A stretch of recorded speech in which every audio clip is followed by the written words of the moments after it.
There was, it was on kindness, the kindness website I was telling you about that my friend Shelley has on Facebook. There was a story about a lady who had gone through the grocery line, had her cart kind of full, and she pulled out her debit card and it was declined. And somehow or other, she realized that her phone bill had been charged twice and it made her short. And so she opened up her wallet. She only had $32. Her tab was $160. So she began to take things out of her cart. And the same time she was doing that, there was this long line of people at the checkout.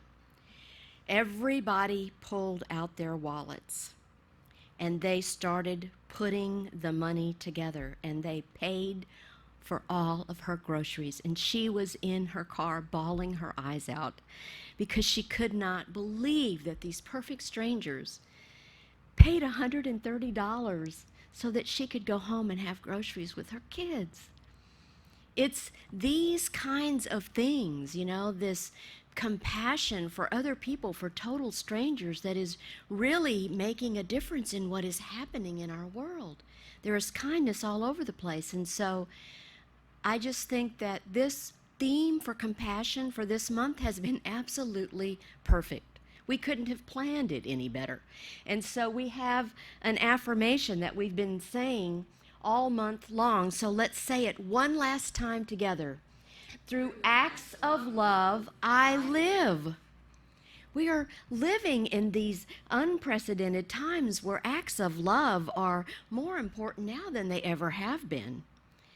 No one I know has ever been through anything like this. There isn't any track record. There isn't any way to look back and see how did people handle something like this before. Nobody's done it before. We are setting new examples of how to live in these unprecedented times. Nobody really knows what next steps to take. It's kind of the blind leading the blind, and we're all doing it together. We're all just going along, trying to do the best we can with the information that we have and the spiritual tools in our toolbox. I don't know about you, but I've come to the conclusion that it is the universe's intention that we all slow down, really slow down, and take time to go within and use our spiritual tools in our toolbox. We don't really have any choice now but to be still and to go within and to contemplate our oneness and to find ways to help each other through it, because we don't know what's going to come next. We are just not sure. And so in that uncertainty, it really behooves us to pay attention to our own grounding and our own spiritual practices so that we can be the peace when someone else around us doesn't have that and needs that calming presence that we are. I tell you that there are no accidents in the world, and so it doesn't really surprise me that the very last chapter we did in What Are You with Imelda Shanklin, our book study, the very last one was non-resistance. And I know not everybody's in a non-resistant place. And I know you've been around people that are in a non-resistant place. And so I just have to read from this chapter of Imelda Shanklin's because it's absolutely perfect. She says, the essence of non-resistance is unity. You are not isolated from the rest of the universe. You are an indispensable part of this universe, and as such, the universe loves, protects, and cherishes you. In so caring for you, the universe is self-preserving. You are safe. You are inconceivably valuable. Nothing opposes you. You are in the midst of friends. Doesn't that feel good? Just feels good. Now think of how long ago she wrote that and how relevant that is to this particular time that we're living in. I wanted to use the scripture today from Matthew 22:39 because when we talked about it last time, I think we talked about the first commandment that Jesus talked about was that we have to love God with our whole heart, our whole mind. And then the second piece that he said, he was talking to the Pharisees, and he said, but you must, secondly, love your neighbor as yourself. And so to me, that's how we show up as compassion in this uncertain time. We have to be that for other people. We have to love people, even those people that we don't know, even those strangers in the store that don't have enough money to pay for their groceries. We have to find ways to be kind to one another and use those ways, because when we do for others, it makes us feel better too, doesn't it? It makes our heart open wide when we can help another person. So I think there are two sort of ways that compassion works to help change the world. And one is that it becomes absolutely important that we are present in the present moment, that we are not always thinking about, because when we're thinking about the future, we're in worry, in fear when we're thinking about what's coming next. If we're in the present moment, then we're also not delving into the past, wishing it could be the way it was, you know what I'm saying? Staying stuck in the old record. And we can be present for whatever it is that people are going through, and we can be present for people. We can hear people's stories. We can witness what they're feeling and what they're going through and listen to them with an open heart and an open mind. If we feel like we're just here trying to get through something, like we're just trying to survive, it has a different energy about it than if we're trying to thrive in this time of what we're going through. And yesterday we had our Unity Basics class. There was only 4 of us, but we had a powerful little group. And one of the things one of the people shared was how beautiful a time they're having in nature, taking out their kayak, and my family's been doing that as well.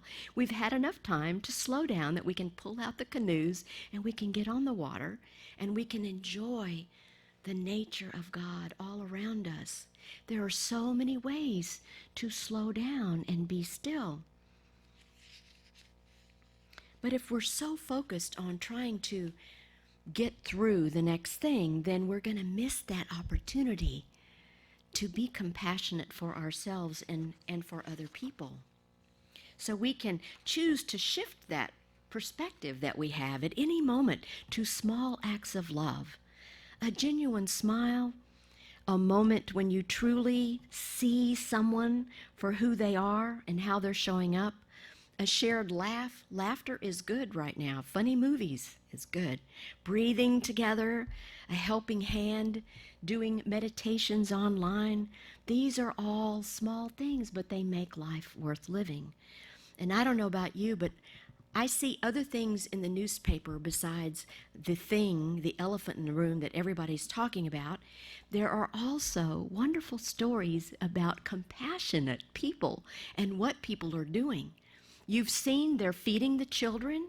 There are all sorts of groups coming together, feeding children lunches so they don't go without since they're not in school.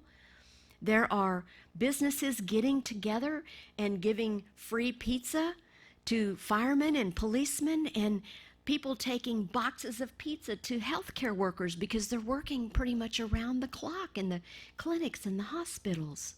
There's even a guy, if you order a large pizza, he will bring you a roll of toilet paper.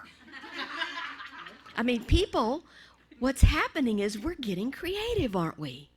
We're being forced to do things differently.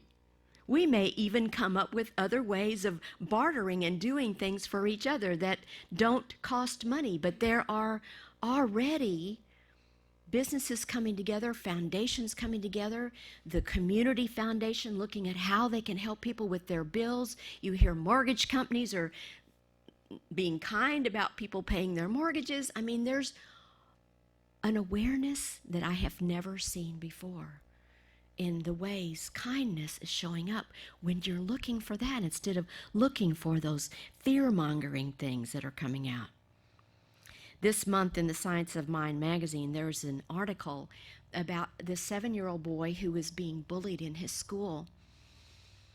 And his parents signed him up for a karate class. And so he took karate, and the next time this little guy came at him, he was able to nip it in the bud, so to speak. There was no big confrontation because he had the tools and the skills to do it. But what they did not know, what his mother said, was that this incident led to him taking more classes, getting more black belts and all those belts, and being more and more advanced in it. And at 15, he was winning international competitions all over the world. This young man is now teaching young people. At his young age, he's already a teacher of this. They said, had this bully not shown up in their life, none of this would have unfolded for their family. They carry him all over the world to compete. Their life is not the same because of one so-called bad incident that turned into something really magnificent. You just never know what really is going on, do we? So when this previous scripture was talking about Jesus and how he was talking about loving our neighbor and everything, for some reason, my mind went to the commandments, because it was Jesus' commandment. But then I went back to Moses. I went into the Bible, and I went into Exodus, and I started reading about Emmett Fox's 10 Commandments and how he interprets them metaphysically. And everybody knows the story about Moses, how his mother saved him by putting him in the basket and putting him in the river. And then King Pharaoh's daughter's the one that found him. They knew she'd go down there every day and bathe. And so, of course, she found Moses and saved him and raised him. And he got learned in all of the Egyptian customs. But he always had a compassion for his own people. He knew where he came from. And so what I want to talk about is that metaphysically, Moses means drawn out of the water, which is human mind is like 9/10 of emotions, and about 1/10 of us is knowledge. So he drew us out, and he took us out of Egypt. Well, Egypt metaphysically means limitation. It means fears, lacks, thoughts of lack and limitation in our mind. It's basically our lack of faith. So if you think about Moses taking the people out of Egypt, he took the people out of their fear. He drew them out and took them to a new way of being. So I think we can think about what is happening here right now with us is we are being drawn to a new way of being. We are being forced into becoming more of kindness. We are watching our planet heal because we're not out there destroying it. We are watching our oceans clear up, our skies clear up. We are seeing things that are happening on a global basis that we could not have ever imagined would happen had this thing not happened to us. And so before Moses was able to do this magnificent thing for these people to get them out of Egypt, he had doubts in his mind. And the only way that he could actually do this was he had to go apart for a while. He went out into the desert, didn't he? He went out to the desert to be alone, to contemplate, to pray, to connect with God, to make sure that he was the one that needed to be doing this and that he had everything he needed to be able to lead these people. He had to come apart for a while because he had to get in alignment with Spirit himself. It's the same thing that we have to do in this day and time and in this climate of chaos and fear that's going on around us. So I go back to Emmett Fox's other book, Around the Year with Emmett Fox, where he talks about the 7 avenues of God. These are ways that we can connect and approach God. And so he says if we can find that one thing that we really relate to, that we realize, that aspect that really calls to us, and spend time in concentration and contemplation on that, it will help us feel a closeness to God within us. So these 7 things are spirit, principle, life, intelligence, love, truth, and soul. These are the 7 things that we can know about God, that we can concentrate on, so that we can find that place of peace within us, that place that we know resides in the secret place of our soul. I read a quote recently from a 17th century philosopher, Blaise Pascal, who said, "All of humanity's problems stem from man's inability to sit alone in a room." I know we can relate with that, right? It is so easy to just get up, jump out of bed, and go do our to-do list, whether it's something in our house or something in our yard or running one more time to the grocery store and looking at the empty shelves. Whatever it is, we can stop that. And we can be okay with where we are and who we are, and we can be at peace with that, and we can find that calm place in our soul. We're getting lots of opportunities for quiet and for meditation and for going within. We're just so accustomed to living on the outside of ourselves all the time that it's a habit. It's a habit that has to be break. We have to break that habit. Otherwise, we'll be scared like other people are. They'll be living in fear. We have to take charge of our own spiritual wellness.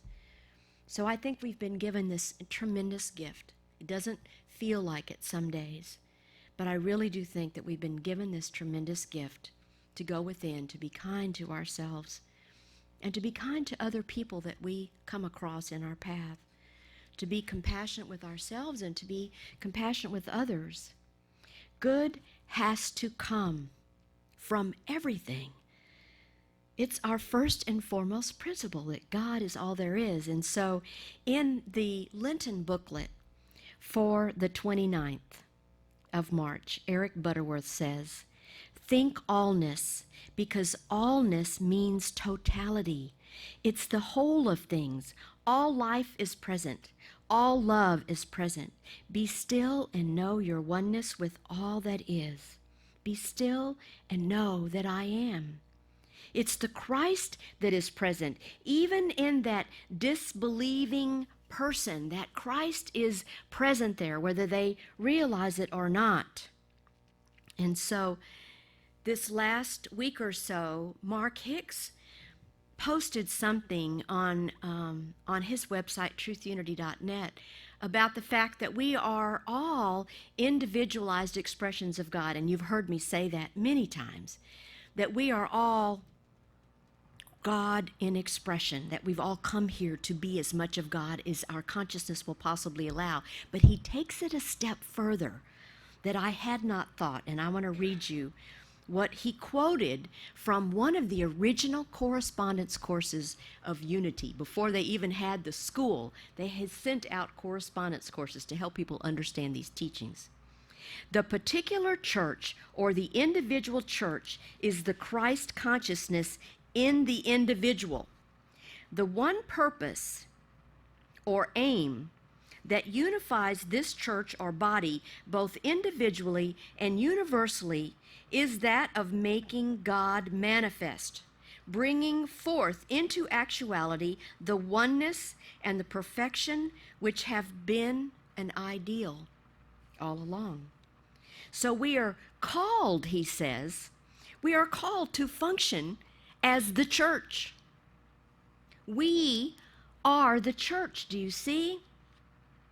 We are our own ministry.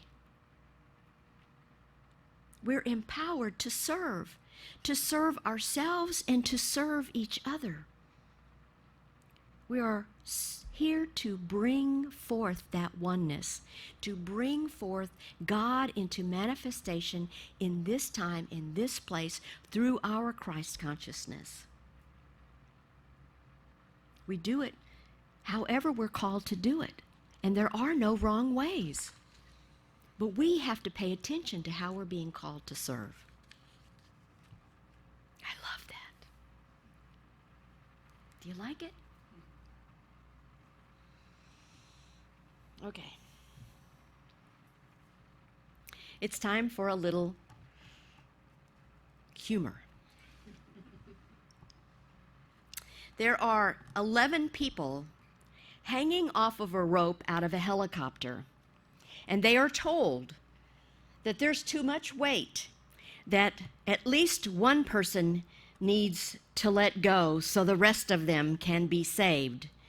And of course, nobody's letting go of the rope. There are 10 men and 1 woman.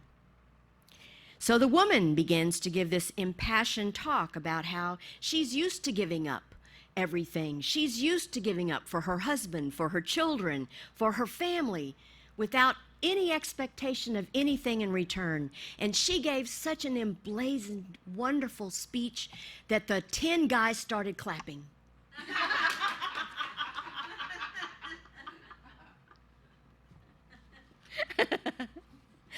Oh, boy.